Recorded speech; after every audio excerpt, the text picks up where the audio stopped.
So actually, there is a way I lose this game, believe it or not. Next time on Dragon Ball Z. Butterfree, go!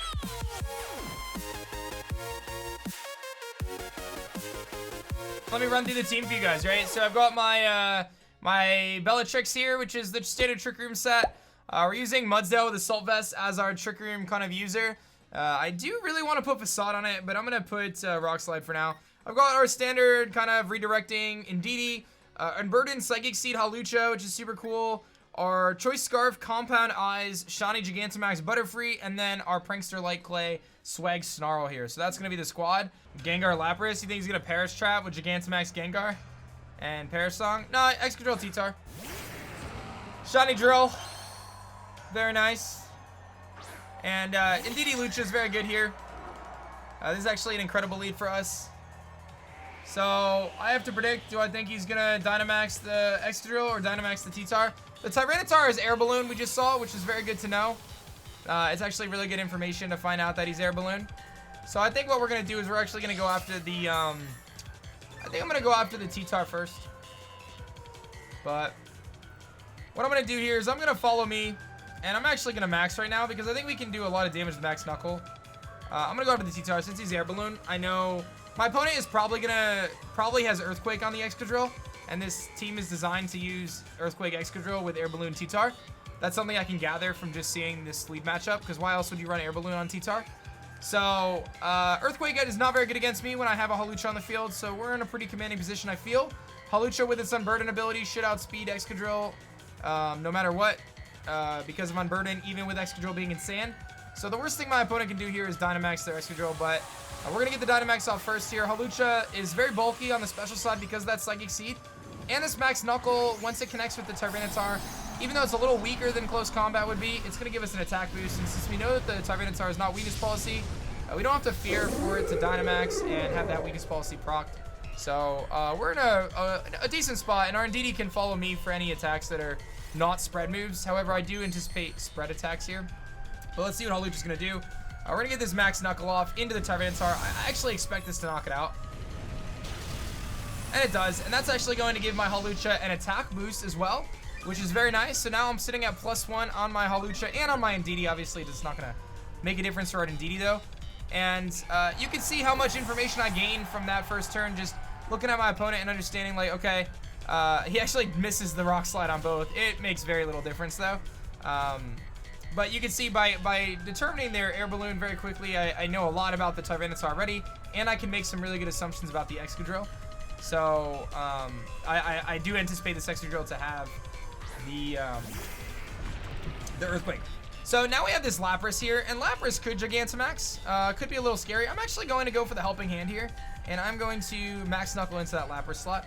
To me, the Excadrill is really not that big of an issue, and this is an important situation where it's actually 100 base power, Toby.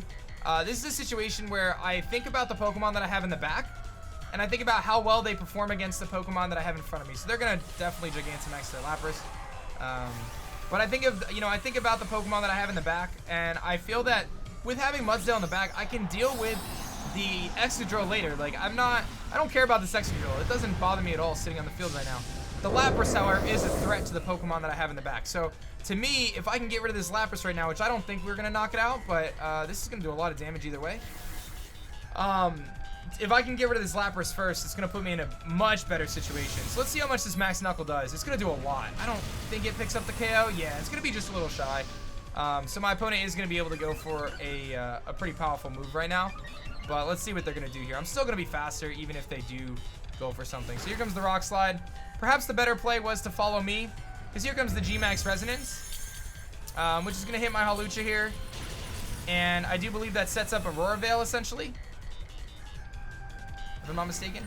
Yeah, it does set up an Aurora Veil, so that actually puts my opponent in actually a relatively decent spot, but I still have a Dynamax Hawlucha on the field that's +2 right now, and an opponent that really can't do a ton about that. So we're going to see the leftovers in the Lapras, so we were able to determine its item. The Lapras obviously can go for something right now. I'm just going to go for the follow me with Indeedee, and I'm going to max, I'm just going to Max Knuckle the Lapras here. There's a chance that my opponent goes for max guard, but it looks like that's not going to be the play here because we're going to follow me. I think he's going to rock slide anyway, but I didn't really see the point to psychicking here. This is just in case they try to Iron Head with the Excadrill and knock out my Hawlucha. But we're going to get +3 attack now on Hawlucha, and you can see just how powerful this combination is. I haven't really seen it utilized too frequently, but this is a combination that I'd actually thought of when the game first came out. Like Indeedee Hawlucha right away with Hatterene to give 2 different modes. I ended up changing it to TORKOAL Vileplume for most of our practice, and he does actually Iron Head, so that's a really good follow me there. It works out in our favor because now I keep Hawlucha a little healthier when our Dynamax ends here. And like I said, I think Hawlucha and Indeedee can be really, really strong because Hawlucha's Dynamax moves are 2 of the best in the game. Being able to boost the speed and boost the attack stat of a Pokemon is invaluable, really. So now my opponent has an Orbeetle, and Orbeetle can be kind of annoying because it can do a lot of different things. It can Ally Switch, it can Trick Room, it can do a lot of things. But again, my focus right now is getting rid of everything not Excadrill. So I'm going to go after the Orbeetle here. I'm sitting at +3 attack on my Hawlucha. So this Brave Bird, while I'm probably going to knock myself out, it's going to knock out the Orbeetle in 1 hit unless it's Sash, and it's not. If I do live on a little bit of health, which I might live a little bit of health here. Yeah, I live on 9, but I think Sandstorm knocks me out anyway. The Iron Head's going to knock out my Indeedee. And if the sand is still up, then I lose my Hawlucha here. And I think I am going to do just that. But my opponent is left with simply an Excadrill versus 2 Pokemon. In my case, Butterfree and Mudsdale. And I knew this whole time, as long as I could deal with this Excadrill at the end, I'd be in good shape. So does Brave Bird do more damage than Acrobatics? So the reason why I'm running Brave Bird, which is a very interesting question, I'm going to actually body press here instead of high horsepower because I don't want to miss. And I'll just go for the... I'm Scarf, so I guess I'll Sleep Powder. The reason why I'm going for Brave Bird is because the max Airstream is stronger. So having the stronger max Airstream to me is worth more than the recoil damage. So yeah, it's just about having the higher damage output from the max Airstream than from Acrobatics. So actually, there is a way I lose this game, believe it or not, now that all this has happened. My opponent can win the game now with a lot of flinches. My opponent would need to get incredibly lucky with flinches to win this game. So we're going to go over Body Press here. He needs to get, I think, probably like 4 flinches in a row to win this. Which is a 30% chance each time. It's very unlikely, but it is possible we could lose this game just to bad luck. Because I'm going to get bulkier and bulkier every single time, so we're going to get the Body Press off. I would assume this just knocks him out unless he Sash. That actually did nothing. Okay. Why did that do so? Oh, he had the Veil. That's why. I forgot about the Veil. Okay. So, again, it comes down to he needs to flinch, I think, like... Oh, he's going to actually Earthquake, so now we win then. His better play actually was to Iron Head flinch, so I'm surprised he didn't do that. I think he's just giving it on this one. But Body Press, now that the Veil is gone, should seal the deal here. So nice little W there for us. Not too shabby at all. Sweet. So nice little W there. Got to showcase the Indeedee Lucha lead, which I'm really a fan of. I think it's a pretty cool setup there. So. And it allows you to use Indeedee for multiple ways on this team. So let's grab another one. Let us see what he's gonna do. This guy's got a good team, so he's gonna kick things off with Togekiss Excadrill.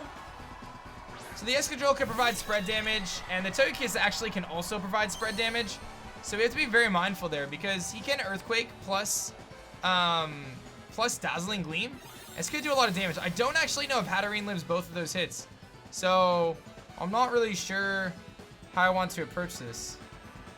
I mean, I could very simply go Follow Me and then Trick Room, which is what I'm going to do, but I'm just very aware here that my opponent may Rock Slide or Earthquake plus Dazzling Gleam, and it may just knock out Hatterene, in which case I probably lose the game. But we're going to find out anyway, so... A lot of Excadrills don't carry Earthquake, so you never know, but I'm expecting Dazzling Gleam plus Earthquake, though.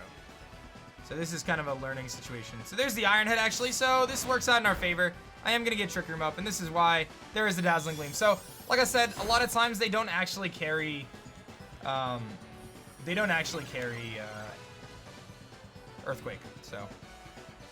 Okay, so that's fine with me. Not a bad situation. And now, this is a situation where we're going to consider what we have in the back and what's going to be good against my opponent, considering what I have in the back. Now, my opponent doesn't know what I have in the back. I obviously do. Well, we're assuming they don't know. So, see you later, Force. So, let's see. I think we're gonna max here. I'm gonna max my Hatterene. And my objective here is to knock out this Togekiss, because the Togekiss is gonna be really, really good against a lot of the things that I have in the back, right? Whereas the Excadrill, again, I have a Mudsdale. I'm not super concerned about the Excadrill right now. I think I can deal with the Excadrill. So, I want to get rid of this Togekiss.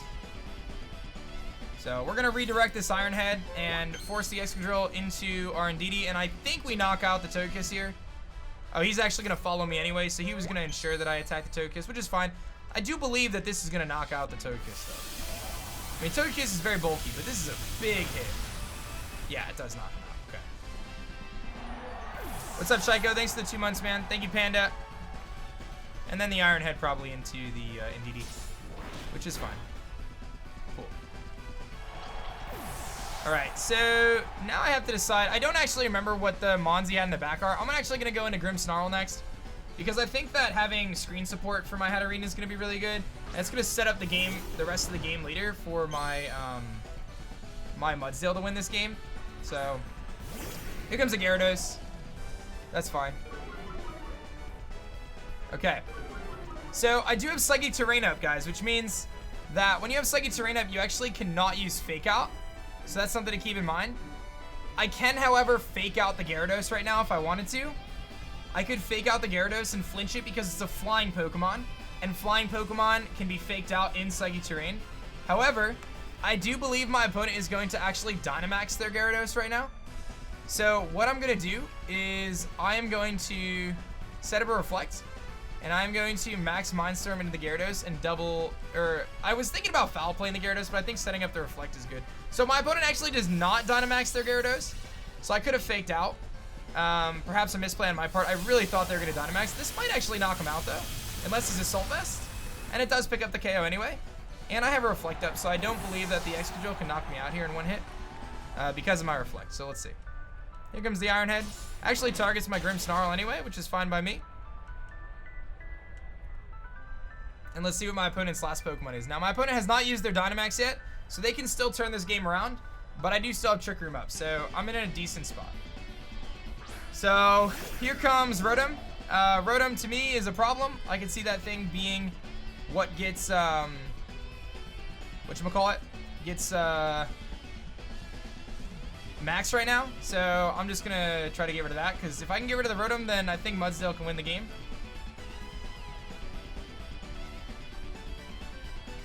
And he is going to max the Rotom, which is the right decision. So, we actually definitely have not won this game by any stretch of the imagination. In fact, my opponent actually can still bring this back. He actually Dynamaxes the Excadrill, which is really good for me. I think that that was probably one of the better situations for me, because I don't think I can beat the Rotom if it Dynamax. I think I actually lost the game if Rotom Dynamax here. He's going to Protect, so that was the other play. So, I guess that works too. The Protect on the Rotom is going to protect him from this Max Mindstorm, which is going to allow my opponent to Max Steel Spike into my Bellatrix, and I think that my opponent is actually going to win because of that. So good play going for that there. I don't know if I beat the Excadrill. So he actually Max Quakes. I think that actually might be in my favor. Goes into Swig Snarl. Okay, doesn't go after Bellatrix. I think I still have a turn of Trick Room, so... that's going to give the special defense boost to the Rotom, though, which allows the Rotom to live another hit. I think my opponent has to double protect here, actually. But I'm going to go Mudsdale. Well, that's the thing, Safe Free. I believe my Mudsdale can beat the Excadrill. I'm worried about the Rotom right now. I have one more turn of Trick Room. So my opponent needs to land a double protect, I think, on this Rotom to win. It's my last turn of Trick Room. Yeah. And last turn of Terrain. So, I am going to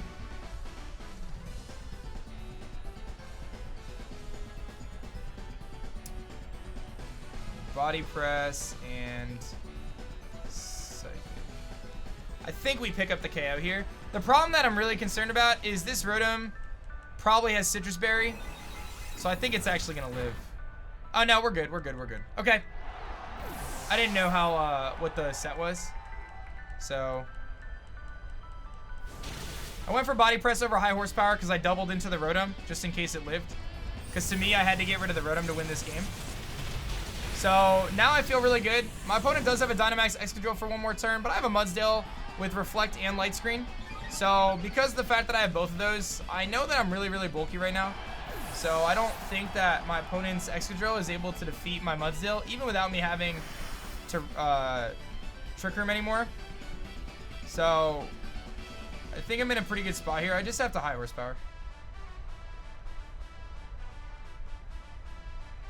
Because he can hit me with a max move, but he's going to just boost my stamina. And he's going to Quake. So yeah, this is going to boost my stamina. This does actually give him a special defense boost. I actually think my opponent should have gone for the max Steel Spike.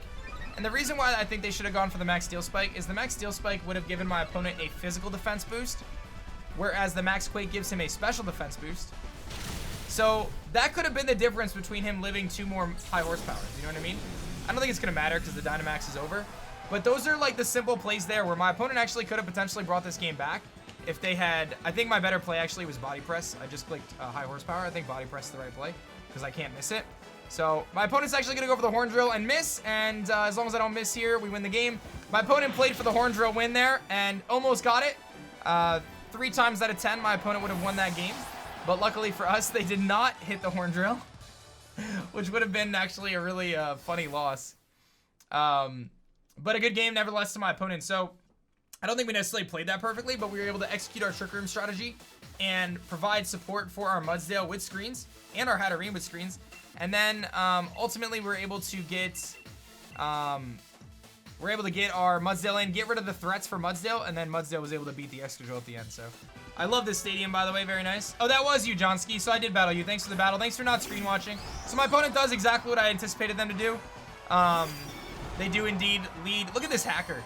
Wow. They do indeed lead TORKOAL and the Ribombee. So my play here is to Sleep Powder the... actually, what do I want to do here? I'm going to Sleep Powder the TORKOAL, and I am going to fake out the Ribombee. Trying to think of how do I deal with this TORKOAL sooner than later. Yeah, let's do that. This is going to stop the speed swap. It's also going to break a potential focus sash in the Ribombee. And I'm going to miss... Oh, he's got Sweet Veil. I didn't know that was a thing. I got wrecked then. I misplayed. I got wrecked. I didn't know that that thing had a thing. Lesson learned. I was so confident.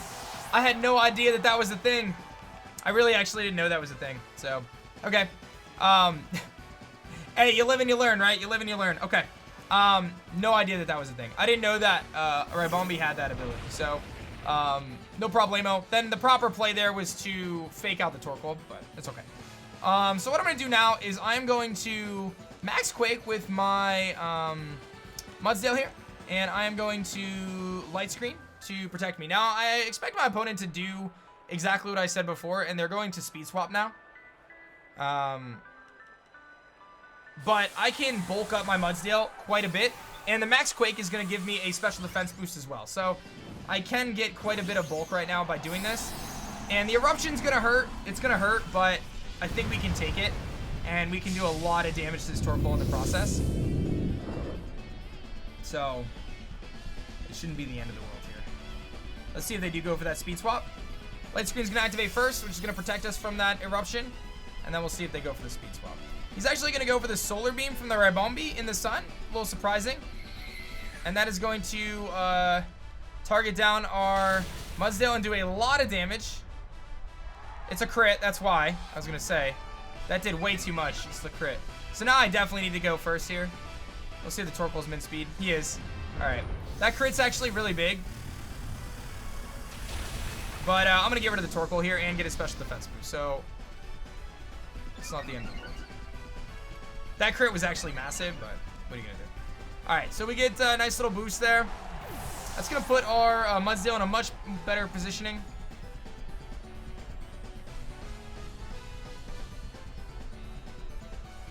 And here comes Sylveon. Sylveon does have the ability to do spread damage here, so we have to be very careful of that.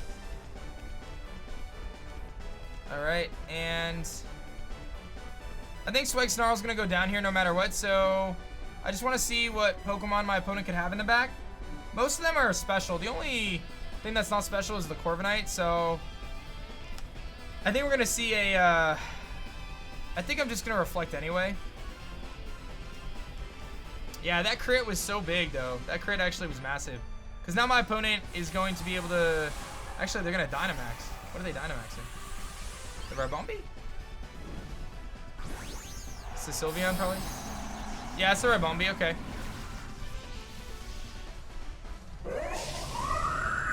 So the Sylveon's going to Hyper Voice, and the Ribombee's going to go for a max Overgrowth here. And it's going to do a lot of damage. That's where that crit actually mattered so much, but it's okay. So here comes the max Overgrowth. This is going to hurt, but we have a Light Screen up, and I have an Assault Vest, so I don't think it's going to do a crazy amount. You see how little that did? Like, that did very little. In fact, I'm actually going to get a lot of that back from Leech Seed, or from the grassy terrain, so really not the end of the world. And I get another physical defense boost. And here comes the Hyper Voice, which is going to knock out our Grimmsnarl and do a lot of damage to Mudsdale. But Mudsdale is very, very bulky, so he's going to take those hits. And I'm going to max Steel Spike now and get another physical defense boost here. And this should knock out Sylveon, I would imagine. And it does. Hey, Turbo, thanks for the 200 bits, man. How are you? And we'll get a little bit of love back on this grassy terrain. So, I believe I have one more turn of max with Mudsdale here, which should be enough to pick up another KO, I think. And we're going to go Bellatrix here. Bellatrix can now start to pressure with Trick Room. So it's Corviknight in the back, which I did set up Reflect for, which is nice. I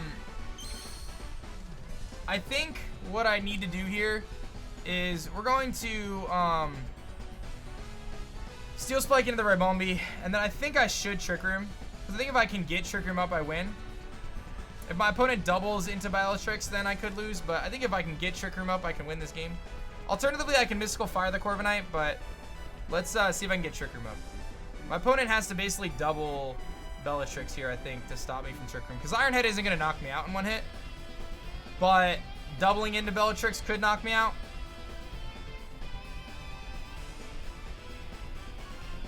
So here comes the Max Flutterby.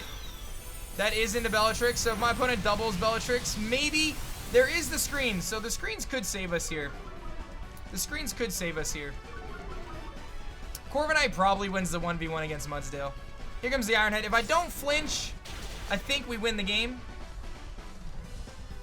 If I don't flinch, I think we win the game. Yeah, actually, if we don't flinch, I do win the game. So 30% chance I think we win this game here. I'm sorry, 70% chance that we win this game here. There's a 30% chance my opponent wins at this point because of the flinch. So let's see. And I did get flinch. So there's still hope, but that's definitely a big problemo there. That's a big problemo. I don't know if we have enough offensive output to knock out the Corviknight at this point. So, I mean, I'm very bulky. They can't do much to me, but I don't think I can do much to them. So, what is my... I'm pretty bulky. I'm going to start body pressing and see how much it does. And I will Trick Room again in case they decide to attack. It just depends on how much this does. I'm not sure. Here comes the Iron Head, obviously, into the... Oh, wow, we lived it! Body press comes off. I need to not flinch. Don't always Rocky Helmet, then I definitely I flinched again. So I lost because I flinched twice.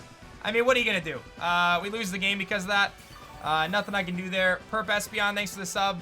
I lost because I got flinched twice. There's absolutely nothing I can do there. Yeah, there's nothing I could have done there. I did everything I could. My opponent won because they flinched me twice. Unfortunately, that's part of the game. You know, you have to play to try to not have that happen. But my opponent got lucky. 2 instances of a 30% flinch chance. Having Rocky Helmet is going to make this a lot different too. Like, if there was no Rocky Helmet, then that's a thing. But because of the Rocky Helmet, I just am not going to be able to do enough damage here, I don't think. Maybe my opponent doesn't have Roost. I mean, there's like this tiniest chance they don't have Roost. But I would assume Corviknight is going to have Roost. So I will Body Press to play it out. But Purple Espeon, thanks for the sub. And thank you, Turbo. We're going to assume that they have Roost. I actually probably should have predicted Roost and high horsepower here, but I think my opponent just Iron Heads and flinches me again anyway. He's going to Brave Bird. I actually might win this game. We might live this. Yeah, we live this. I think my opponent might have just... Yeah, I don't know. Let's see. I don't actually know what happens. I think I win because I hit him first, and he goes down first before the Rocky Helmet. I don't know what the mechanic is. Who wins? He feints first, so I think we win. Rock Slide was probably the better play, though, so I wouldn't have gotten Rocky Helmet damage. But I win! Hey! Justice has been served. I take those, man. We take those. Very nice, very nice.